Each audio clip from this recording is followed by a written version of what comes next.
Namaskaram. Thank you, Ms. Kaur. My obeisances to this beautiful motherland, Bharata Desham. I am grateful to the Honorable Prime Minister, Shri Narendra Modi, the PMO, Minister Shri Anurag Thakur, and all the volunteers and integral members of this entire National Youth Festival that is being virtually held. Had it been a normal circumstance, I would have been in my very favorite Puducherry. Nevertheless, we can't crib or complain when the world and its people, the humanity is undergoing this pandemic. We should also embrace this situation with all precautions. Thank you for the introduction, the magnanimity with which I've been called. While I'm addressing the youth who have gathered in lakhs in their respective places to listen to these sessions, I hope the little jnanam, the knowledge that I have bequeathed from my acharyas can be shared across the length and breadth of this nation virtually. While speaking about our motherland, Shrimad Ramayanam forms a very integral part to our understanding. In Shrimad Ramayanam, we have this verse which goes like, Mitrani dhana dhanyani prajanam sammatani va janani janma bhumischa swargadapi gariyasi. So this is Bharadwaja Vachanam, words spoken by Sri Bharadwaja Maharishi in Yuddha Kandam. He says, yes, friends, family do matter to an individual. But what matters most? Janani, the one who has given birth to us. Interestingly, I'm sure my friends who are attending this session will appreciate. In the alphabet, in the letter system of the Sanskritam alphabet or most other languages, we have the letters Pa, Pa, Ba, Bha, Ma. So in the precedence, the letter Pa comes first. The letter Ma comes last in this particular series. So it is Pa for Pita, the father. Ma for Mata, the mother. But when Vedam proclaims, it doesn't say Pitrudevo Bhava and Matrudevo Bhava. It goes against the order. It says Matrudevo Bhava and then Pitrudevo Bhava. Though Pa comes before Ma, still Mata comes before Pita. So mother occupies a very, very significant position in the Vedic civilization. Why alone the Vedic civilization? You go to the West, they still refer to the country as the motherland, the language that we speak as the mother tongue. So mother becomes very important. We must all remember the teachings of a great visionary and a philosopher, Sri Adi Shankaracharya, who states in Matrika Panchakam, Astam tavadiyam prasuti samaye durvara shulavyatha nairuchyam tanusoshanam malamayi shayyacha sambatsari. Those of my friends who are listening from the land of Kerala should be very proud, and I'm sure they will be delighted that Adi Shankara was given to this world from the land of Kerala. He was born in this beautiful village called Kaladi. He, while propitiating his mother, says, Astam tavadiyam prasuti tamaye durvara shulavyata. Let us take a trishulam, a trident that is made in cast iron, and then put it into blazing fire. Take it and then insert it into a person's womb. Can you even imagine the pain that the person undergoes? So Acharya says it is the same pain what a mother undergoes while she has to deliver her child, be it the daughter or the son. Shula, Nairuchyam, Talasoshanam, Malamai. It doesn't stop there. The pain doesn't stop there. The stink of the excreta that the child gives for the next 1 year, she is the one who cleans it. She is my mother. So all of us should learn how to respect our mother from the Vedic thoughts. Nevertheless, Ramayanam doesn't stop there. It says, Janani, mother, Janma Bhumischa. The motherland at times is even more important than the mother. Why? Because the mother absolutely carries us with the love and affection in her womb for a period, a gestation. 3 trimesters is what most doctors say, 3 into 3, 9, or probably the 10th month, not beyond that. Whereas this motherland, Mata Bhumi, is supporting us all through her life. So Shrimad Ramayanam, a work which is regarded as ancient or probably even more ancient than most of the other scriptures that we can think of in the ancient Vedic civilization, states, Janani Janma Bhumischa Svargadapi Gariyasi. So the word Janani, mother, is an upalakshanam, means it tries to bring a lot of people under its own umbrella, which is the father, the preceptors, our gurus, right from the gurus who have taught us from the kindergarten to our graduation, post-graduation, and to the guides who may guide us during our doctoral research. Then it also includes our relatives and friends. What does Janma Bhumi include? So that will be the topic of this session. What does the word Janma Bhumi include? So while I refer to Janma Bhumi, I'm referring to the vast, undivided Bharata, the Indian subcontinent. Of course, there are many nations, many countries that have come in the recent past. Let us include that landmass as well, because most of our ancestors who researched in mathematics, in the area of arts, music, dance, architecture that we can perceive and see, they all come from the larger Indian subcontinent, which is referred to as Bharata Kandam or Bharata Varsham or Bharatam. So while we speak of geography, our understanding today is based on the new technological tools that we use. For example, imagine today I have to travel from point A to point B. I am aware of point A because that is where I am there. Point B, I do not know where it is. So I type it out in the Google and click directions. It will ask me whether you want to travel by the four-wheeler car, you want to walk it down, or you want to use the train. So there are so many means, upayam, which is given. And then I select the upayam, that is the means. And then it will show me the distance and the time taken now. So we are in such an advanced, let us say advanced in our own understanding and definition of technology that aids us, that supports us. But imagine 200, 300, 500, 1,000, 1,500, 2,000 years back. They didn't have Google Maps. They didn't have one of the ways, the app from the Middle East showing them the ways. Then how did they understand geography? Well, I'll just give you a few instances how accurate they were in understanding geography. Now, I will just read out a few lines from Shrimad Ramayanam, Adi Kavi, Valmiki's Adi Kavyam. Sahasra Shirasam Vindhyam Nanadruma Lata Ayutam Narmadam Cha Nadim Ramya Mahoraga Nirshevitam.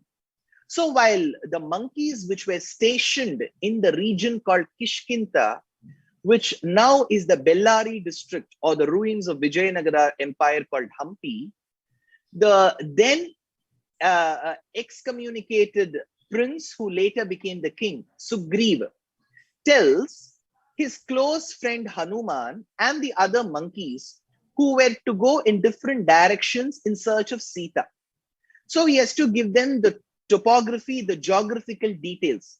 So he mentions the names of the rivers one after the other in the geographical order. He goes so much into the specific while dealing with the team that goes in the south, because it was largely believed then as well that Sita could have not gone east, nor west, or north. She could have largely gone to the southern direction. That is when Valmiki says, through the words of Sugriva, Tasya asinam nagasya agre malayasya mahojasam drakshyatha aditya sankasham agastyam rishi saptamam. O you monkeys, as you go down and you reach the very green, thick ghats of the Western Ghats, the Sahyadris, you will see the Malaya Parvatam. So he calls them Malaya. Incidentally, the same name is used by Jayadeva, the 11th century poet who gave us Gita Govindam from the region of Odisha. So from Kalinga Desham, he tells Lalita Lavanga Lata Parishilana Malaya Samire. So Malaya is the word used. Further, Valmiki states, in this mountain, in one of its peaks, is Agastya who has gone. If you remember, a minute and 7 seconds back, I spoke about a shlokam where I said Vindhyam. Vindhyas are those range of hills that you can see in the central part of our country. So there was a rishi who is said to have believed to have stopped the growth, the further growth of the Vindhya ranges. Since he stopped the growth of the mountains which are referred to as Aga, he was called Agastya. So Agastya Rishi performed penance, austerities on the peak of a mountain in the southern direction is what Valmiki says. After that, the next shloka, the next verse, you will all be astonished, my dear friends. He says, Tataha tena abhugnataha abhyanugnataha prasannena mahatmana tamraparaniim graha jushtam. You will see the origin of the river Tamraparani, he says. Tamraparani is a river that goes in the southern state of Tamil Nadu. And the previous verse is where he mentions about a mountain peak where Agastya, the rishi, was performing austerities. You will all be surprised. This river called Tamraparani that you see in Tamil Nadu today has its origin in the mountain called Agasthyar Kudam, which is in Western Ghats. So today, while we speak of Google Maps and yet we are handicapped as to which direction we can go, years, millenniums back, there is a mention very clearly of the mountain, of the rivers. Well, you may be wondering, sir, what is so surprising if I know about Narmada, Kaveri, Ganga, Yamuna, Saraswati, which are rivers that flow, that I can perceive? Well, 1,600 years, roughly 1,600 years before. So between the 1st and the 5th century is when most research scholars opine Mahakavi Kalidasa must have lived. So in his beautiful work of poetry, Kavyam, called as Kumara Sambhavam, Kalidasa states, Santanaka Kirana Mahapatham Tat Chinam Shukaihi Kalpita Setumalam Bhasojvala Kanchana Torananam Thanantaram Swargam Ivaba Bhase. So it was the beautiful celebration between Lord Shiva, of the Lord of Himalayas, and the daughter of the Himalayas called Parvati, who's called Parvatavartini. So in this grandeur, the pomp and show that was showcased to the public between the marriage of Lord Shiva with goddess Parvati, it is said, Kalidasa states, that people were wearing nice silk. The flags were fluttering high with fine silk. Now he has to tell how fine it is. See, if you're a poet, you will have to rely a lot on very meaningful and relishable and cherishable similes and metaphors. Tamil மொழியில் யாரெல்லாம் தமிழகத்திலிருந்து பார்த்து கொண்டிருக்கிறீர்களோ உங்களுக்கு தெரியும் உவமை என்பது ரொம்ப முக்கியம். So for those of you who are listening from the state of Tamil Nadu or Puducherry, the hosting union territory, you will know that similes are very important. जैसे कि हिंदी में बोलते हैं उपमा, उसी तरह the simile is very important. You know what Kalidasa says? That chinam shukaihi kalpita setumalam. So he says that the silk was like China silk. So 1,600 years before, Kalidasa had a very good understanding of the geographies that were neighboring us. Today, we may have questions as to why did he celebrate China? Why did he celebrate Pakistan? Remember, as people of this land, we should never have grudge against the citizens of any country, because the citizens of each and every country are very much like us. They are peace-loving. Though their state policies could be different, the mention of China should give us that pride, because Kalidasa mentions so very clearly about China silk. So China was known, silk was known, and silk from China was known. So the understanding of geography, the understanding of the products that matter to each and every geography is immense.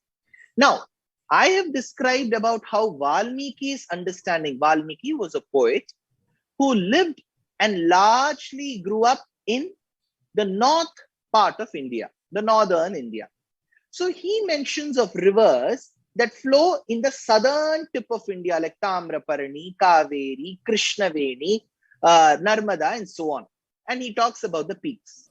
Now, on the converse, probably some of you may ask, what about people who live down south? Did they have an understanding of the happenings in the north? I will give you a few lines from one of the most cherished and loved Tamil works. So Tamil is the language spoken in Tamil Nadu and Puducherry, largely spoken. And in its old history and collection of the archives that we see, there is a beautiful work called as Silappadigaram. Silambu in Tamil means anklet. Nupuram. Adhikaram means the story of the anklet. Well, in that particular literature, that particular kavyam called as Silappadigaram, the poet Ilangovadigal, largely believed to be a person who nurtured and followed the religion of Jainism, states, Vadavarayai Mattaki Vasukiyai Nanaki. He says, while the ocean was being churned, an old mountain called Mandara was used as the stick, the churning rod. And the rope was none but a snake called as Vasuki. So people in the south, roughly 1800 to 2000 years before, had a very good understanding of Kurmavataram, which is mentioned in Shrimad Bhagavata Mahapuranam, Shrimad Ramayanam, and Shri Mahabharata. Then he says, Irandadiyan Muvulagum Irultira Nadandanaye. That one who came and measured the earth. So he talks of the incarnation of the Lord as Vamana, the dwarf, and Trivikrama, largely believed to be born in Siddhashramam in Bihar, and who went to Bali Chakravarti's Yajnavatika, the place where the sacrifice was performed, which is Baruch or Bhrigu Kacham, currently in the state of Gujarat. So there was a very good understanding of Vamana Avataram as well. Now, there is another line where he says, Taviya sevadi cheppa thambiyodum kaan pondu. Along with his brother, he went to the forest and then won over Ravana, the king, then of the island nation called as Lanka. So they had a very good understanding of Ramayanam as well. So be it the incarnations of the Lord, which largely happened in the north, was very well understood, comprehensible, commonly understood amongst the citizens of the south. So the understanding of the geography of the north by people who composed the south, the understanding of the southern happenings by people in the north is very well evident. So geography was never a problem. Now, coming to languages, you may be wondering, why should I be using so many languages? I can just speak in English. Today, the most astonishing part, and probably I would say a bit of something that can cause melancholy or sadness, is to address the lakhs of youth volunteers today, the young minds today, across the length and breadth of our country, right from Kashmir to Kanyakumari, right from Arunachal Pradesh to Gujarat. I am using a language that was largely given to us by the Britishers. We have had a plethora of Indian languages. So what should we do to revive our own classical languages? Right from the languages in the north, to the languages in the northeast, to the languages in the south, to the west. Is even if we are not experts in those languages, I can never become a Tiruvalluvar of the Tamil language. I can never become a Basavanna of the Kannada language. I can never match Tagore's mastery in the Bengali language. I can never master Tulsidasa's understanding of the languages Awadhi that was spoken largely in the parts of Uttar Pradesh and in the north. I can never match the eloquence of Iriyaman Thambi, who spoke Malayalam so well during and before the times of Swati Tirunal in the state of Kerala. I can never match the eloquence and the grandeur what Krishna Devaraya, the great administrator of the Vijayanagara Empire, gave us in his magnum opus called Amukta of the Telugu language. Nevertheless, each of us can at least learn the basics of any language. So today, when I speak about our motherland, you will all be so happy to note that a poet in the Bengali language says, Dhono dhanya pushpe bhora amar dere boshun dhora tahar maje arche deshek shokol deshe shera. So while he talks about the motherland, he says, this land is blessed with so much of wealth and prosperity. A lot of my Bengali friends will be wondering, oh, well, his Bengali is not that bad. Or you may even say that his Bengali is not that good. Whether it is not, the question is not whether it is good or bad. The question is how much I love that language. Though it is not my mother tongue, I still love Bengali. Though Telugu is not my mother tongue, I still love Telugu. I can still quote Telugu. So our understanding of each other's languages should improve. When we understand the language, there will be a pertinent question here. What is the use of learning a language? When we understand the nuances of every language, we start getting a lot of things along with it for free. We start understanding the culture of that land. We start understanding the cuisine of that land. We start understanding the dress code of that land. We start understanding the basic sentiments of that land. Well, in the 16th century, a poet called Venkatadhwari Kavi in a Sanskrit work says, the tongue of goddess Mahalakshmi is red. While giving a simile to that redness, you know what he says? It is like the spicy food what the people of Andhra love. So when you have something spicy, either your tongue or even your face may turn pink or red, right? So if he has to give a comparison, he gives it based on the cuisine. So the understanding of what people had for their food is also very well found in our scriptures. Well, here is where from geography, from the concept of languages, we need to go slightly into the concept of sciences and maths. Today, our question could be, were there mathematicians in our Bharata Desham? Simple, one thing if I have to say, each of us whose ancestors would have lived in this country, each of them was a mathematician. You'll all be surprised. And you may think I'm just throwing something that is coming out of my mind. No. There is a ritual called Agnihotram. A lot of my friends who are listening to this may know a lot about this. If I have to give in simple terms, those are havans performed with the fire. So which is a sacrifice, a homam or yajnam. So this is a fire ritual which was performed largely by married men in those days. Grihasthashramam. Grihasthas used to perform Agnihotram. And it used to have 3 installments of the day. So in the morning, I would perform Agnihotram. In the afternoon, I would perform Agnihotram. And in the evening, I would perform Agnihotram. So for performing each of these, there were different places allocated. So the place where I used to perform, the Yajna Kundam, the Vedika, would be circular for one, square for the other, maybe semicircle for the other. So while designing the Yajna Kundams, they had to follow a certain measurement, for which a great mathematician, a celebrated mathematician, around the 4th and the 5th century CE, around that period, called Aryabhatta.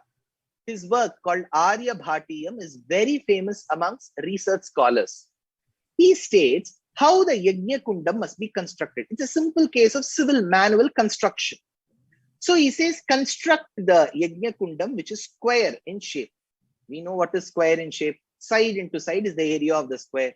That is understood, easily constructible, buildable. Then he says, use the same area of the square should be used for the circle. This is where comes the problem. If this is side into side, I have to equate it in the RHS with the area of a circle. What is the area of a circle? Pi r square. So there is a radius which I have to multiply with again the same radius into a value called pi. So how will I arrive at the value pi, which is generally a non-terminating decimal? So Aryabhatta states this in the form of a shloka, a verse in Sanskritam. He says, Chaturadhikam shatam ashtagunam dvasashti tatha sahasranam. So he gives us a number system. He says, Chatur adhika shatam. Shata in Sanskritam means 100. Shatamanam bhavati shata yah purusha shatendriyaha. When the elders bless us, who are the young people desiring the blessings of the elders, they'll say, Shatamanam bhavati. For your intent to serve your motherland and your nation, may you should live for 100 years. So Shata is 100. Aryabhatta says, Chatur adhika shatam. 4 more than 100, which is 100 plus 4, 104. Chaturadhika shatam. Then he continues, Ashta gunam. Gunam in Sanskrit means quality. जैसे कि हम हिंदी में पूछते हैं, उसका गुण क्या है? उसके पास गुण है क्या? Does he have good qualities? गुण का अर्थ होता है quality. ಕನ್ನಡದಲ್ಲಿ ಹೇಳುವಾಗನು ಗುಣ ಅಂತ ಹೇಳಿದ್ರೆ in the Kannada language as well, guna means quality. In Tamil also quality. But you know the other meaning for gunam, you'll all be surprised. It is multiplication. So Ashta Gunam, Ashta is 8. We say Ashta Lakshmi, right? So Ashta Lakshmi 8. So 8 into 104. So it is 832. Correct? Then he says, add it along with Dwa Sashti. Sashti in Sanskritam. Shashti means 60. Dwa Shashti means you have to keep that 2 along with that 60, which is 62. Tatha Sahasranam, which is you'll have to add that 1000, thereby making it 62,000. So 62,000 plus 832 will give us 62,832. He doesn't stop there. He says divided by Ayuta Dvaya Vishkambhayasyanno. Ayuta Dvaya, Ayutam is 10,000. Dvaya is 2. Ayuta Dvaya is 20,000. So he says 62,832 divided by 20,000. He says Vritta Parinaha. So you will get one value with which you will have to use that value to create the circle. You know what is that 62,832 divided by 20,000? Which is 3.14, which is the value of pi. So while describing the construction, casually while describing the construction of the Yajna Kundam, the Vedika, Aryabhatta is so clear describing the value of pi. So mathematics was not a separate subject for our ancestors. It was integrated along with their daily life. Well, the very famous Hanuman Chalisa, who will not know Hanuman Chalisa? Whatever language be it, people across the country recite it with so much of devotion. There, while Tulasidasa describes how Hanuman, thinking the rising sun to be the famous, for those of them who are listening from the state of Maharashtra, you will all be so happy to note that one of the fruits that we all love across the country is the Alfonsa mango, the Apus mango from Maharashtra.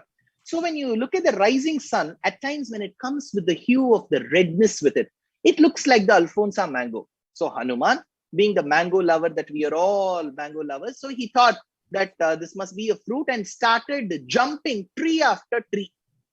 So he was unaware that the sun is miles away. He was a little child. So at that point in time, Tulasidas states in Hanuman Chalisa, Yuga Sahasra Yojan Par Bhanu Lilyotahi Madhur Phal Janu. Madhur Phal Janu. Phal is fruit. Madhura Phala, very tasty and sweet fruit. So Hanuman, thinking the rising sun to be a sweet fruit, Yuga Sahasra Yojana Par Bhanu. So when you keep all these words of Yuga, Sahasra, which is 1000, Yojana, which is 8 miles, Par Bhanu, and multiply it, you will get the distance between the earth and the sun. So even without most of the apparatus that he had in his hand, Tulasidas, casually sitting in one of the remotest villages of Uttar Pradesh, is able to tell you what is the distance between Mother Earth and the sun. So again, mathematics was not something that was treated as a separate subject like how it is treated today. It was integrated into everyday life.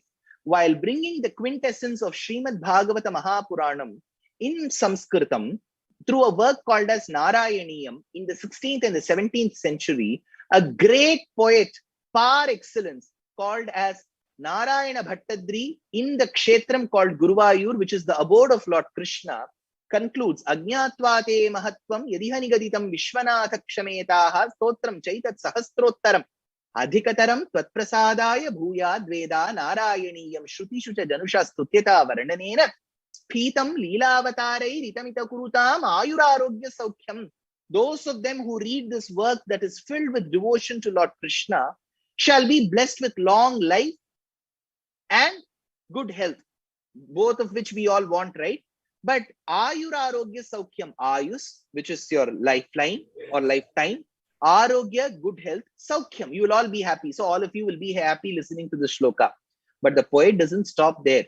He belonged to a secret school of mathematics called Sangamagramam, which was largely followed and nurtured in the state of Kerala.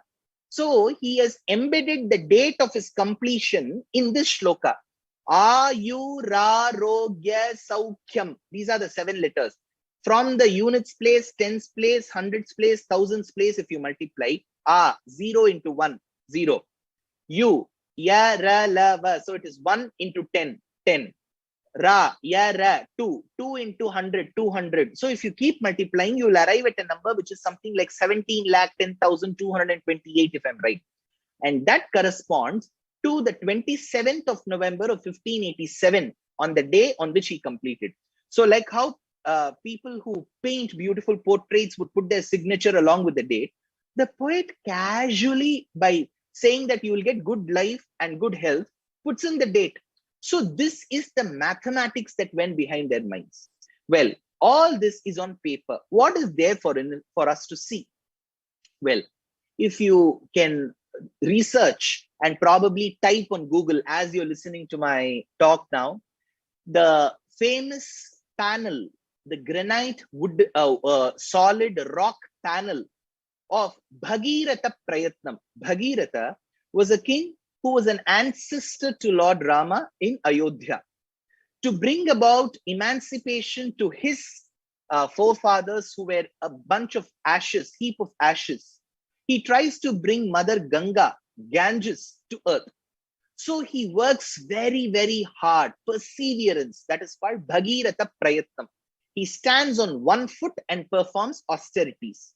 Looking at his austerities, all the animals in the forest were perturbed, they were flabbergasted, and even the celestials were equally surprised. So they all come in an assembly and look at his act of performing penance. So this Bhagiratha Prayatnam, if you all type in Google, Bhagiratha's penance, space Mahabalipuram. Mahabalipuram is called Mamallapuram, a small heritage site very, very close to the capital city of Tamil Nadu called Chennai. Constructed by the Pallavas between the 5th and the 9th centuries, you will find this panel. You will find 2 boulders and then there is a crevice in between. You know why? Because since Ganga had to come, this king had organized a fountain for the people of his city to see. So there was a water tank above the 2 boulders, and when the people in the city used to gather to look at the solid granite rock panel, the water used to flow between the crevices, and there is Bhagiratha on one side. So today, if we go to the multi-star hotels where we find fountains that work on electricity, imagine 1300 to 1400 years back, a Pallava king came up with the concept of a live fountain for the ecstasy of his own citizens. So architecture is very, very integral to our Vedic wisdom, because whatever is spoken in Ramayanam, whatever is spoken in Mahabharatam, whatever is spoken in Vishnu Puranam and Bhagavata Mahapuranam and many other pieces of literature comes to life when we look at the architecture. Architecture doesn't stop with the beauty as well, but it also raises a lot of questions about what devices did they have in those days. Let's take the Kailashanatha temple in the beautiful state of Maharashtra. If you go to the Kailashanatha temple, you will find that there is a mountain, and amidst the mountain is a small piece that has been scooped out. So when you buy a nice box of, say, blackcurrant ice cream, whatever flavor that you like. Probably Delhi people would love to buy the Nirulas. Probably some of you may love to buy the Baskin Robbins. So whichever brand you buy ice cream, you buy a tub, and you will have to scoop the ice cream. Similarly, scooping happened in rock. You will all be surprised how tough it is to scoop in rock. And here, the entire temple is a monolith. It is not pieces of architectural wonders that were stuck together. It is a monolith. You can never afford to make a mistake in a monolith. So there was a mountain, and the person who would have designed and then allowed his group of people working under him to excavate and engrave on this temple, sculpt this temple, had gone from the top of the temple. So it was not a temple built from the bottom. See, when you construct a house, you do the foundation, ground floor, first floor, and second floor. Imagine you'll have to do it from the third floor. So Kailashanatha temple in Maharashtra is a standing example of what precise decisions they made while sculpting. Well, if you go to cave number 3 in the Badami caves of the northern Karnataka, which was ruled by Chalukya kings, you'll be surprised to see 3D structures projecting from the ceiling. So how could you do that? Today we are given COVID shields, right, to protect our face when we go in flights. So there must have been shields in those days. Else, how could the person have sculpted it? Well, another very, very interesting feature. If you go to the Pancha Maharathas, the 5 Rathas, I would urge all my young friends. I'm sure there will be a mix of people who are not married and who are married. So if you're not married, make use of this time. You will have lesser responsibilities. Go to these places. If you're already married, take your family along. Take your children along to these beautiful places of architecture. I wouldn't discourage anybody from going to the Phuket Island or going to places in Thailand. I wouldn't discourage anybody from going to Bali in the archipelago nation of Indonesia. I wouldn't discourage anybody to go to the Niagara Falls seen from the Canada side or the US side. But yes, go to those places. But please do promote our domestic tourism. Our kings worked so hard to give these beautiful, monumental pieces of architecture. So when you go to Mahabalipuram, you will find the Pancha Maharathas constructed by the Pallava kings. There you will find an elephant. It's a monolith again. And the elephant will have 2 holes where there are supposed to be tusks. There'll just be 2 holes. You may be wondering, what has happened to those 2 tusks which were supposed to be in rock as well, granite as well? No. The kings in those days had a very good aesthetic sense. So we speak about mix and match today in designing, right? So they mixed and matched. So they had a beautiful elephant carved in granite stone with the holes meant to have the real ivory tusks of elephants that they would bring after a war. So there was a mix and match between 2 materials. So architecture is something that you will relish in every part of our country. Just because I've spoken about a few places of architecture, it doesn't mean I'm averse to the other places of architecture.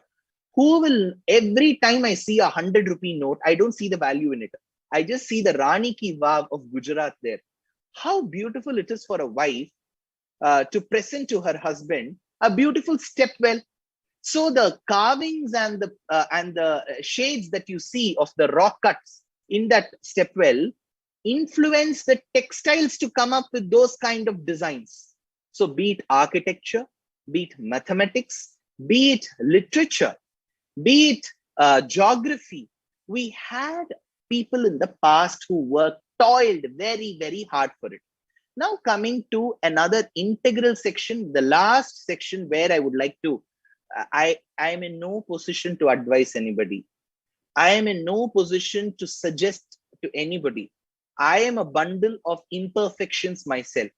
But all that I can do is to just share whatever I've learned. The last section is, we as a land, though we were pioneers in geographical understanding, historical incidents that were documented in various forms of poetry, though we were pioneers in coming up with literature of different forms in different languages, though we were pioneers and people who came up with many, many concepts that the current day mathematicians and scientists appreciate, we were also a land of philosophers.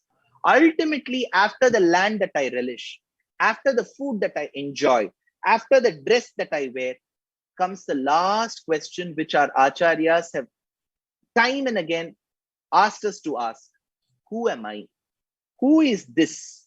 Why have I come on this earth? These philosophical questions, this philosophy in general is called Siddhantam. ಕನ್ನಡದಲ್ಲಿ ಹೇಳುವಾಗನು ಸಿದ್ಧಾಂತ ಅಂತಾನೆ ಹೇಳುತ್ತೀವಿ. ಕನ್ನಡದಲ್ಲಿ ಹೇಳುವಾಗನು in Kannada as well we say सिद्धांत. तमिल கூறும்போதும் सिद्धांतम என்றுதான் தெரிவிப்போம். हिंदी में जब बात करते हैं तब भी हम सिद्धांत ही बोलते हैं. तो फिलॉसफी होता है सिद्धांत.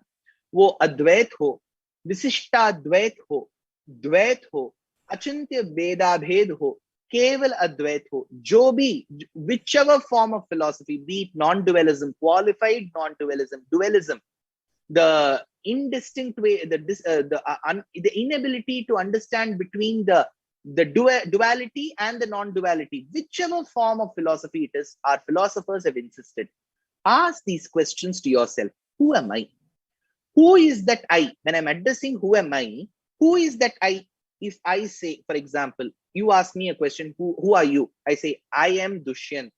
Our philosophers say, separate the sentence, I from Dushyanth.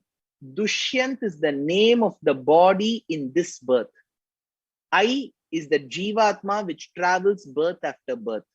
So remember that though by body we may be separated as the female body and the male body, though in the color I may be different from the person with a black complexion of Africa, from the white complexion of Europe, from the yellow complexion of China, whatever differences we have with respect to complexion, whatever differences we have with respect to gender, whatever differences we have with respect to height, short, tall, with respect to our obesity, some being very thin and fat, we are all the same Jivatma. The bodies can be different, but the Atma within our body is the same. So these differences is what that we see first. We don't see the Jivatma. When I see the opposite person, I see whether he's short or tall, whether it is a he or a she, whether he's white complexioned, yellow complexioned, or black, dark complexioned. This is what I see. But our philosophers state, you can reach the zenith of realization. You can reach the pinnacle of Sakshatkaram only when you cross these obstacles of external appearances and go into the Jivatma. The moment we see Jivatma, a person called Hussein who lives in Saudi Arabia, a person called John who lives in UK, a person called Ping who lives in China, and a person called Dushyanth who lives in India is no different. We are all the same Jivatma. So the differences with respect to body, that is why, unlike many other world religions or civilizations, our ancient Vedic civilization says we are all one family. So to this country, which has given us so many forms of art and literature, different forms of knowledge, I am very grateful, like you are all, to this Mata Bharata Bhumi, and to that Bharata Mata I offer my salutations and obeisances. And whatever we have been doing for our country is very little.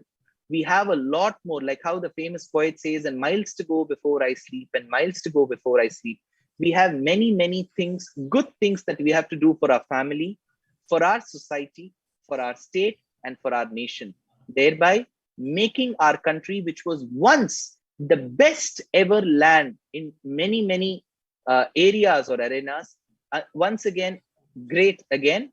As per the motto, Sreshta Bharat, we have to make this country Sreshta. For this, we, the young people, have to contribute very positively towards the nation building. Namaskaram. And I now hand it over to Ms. Kaur. Thank you, ma'am.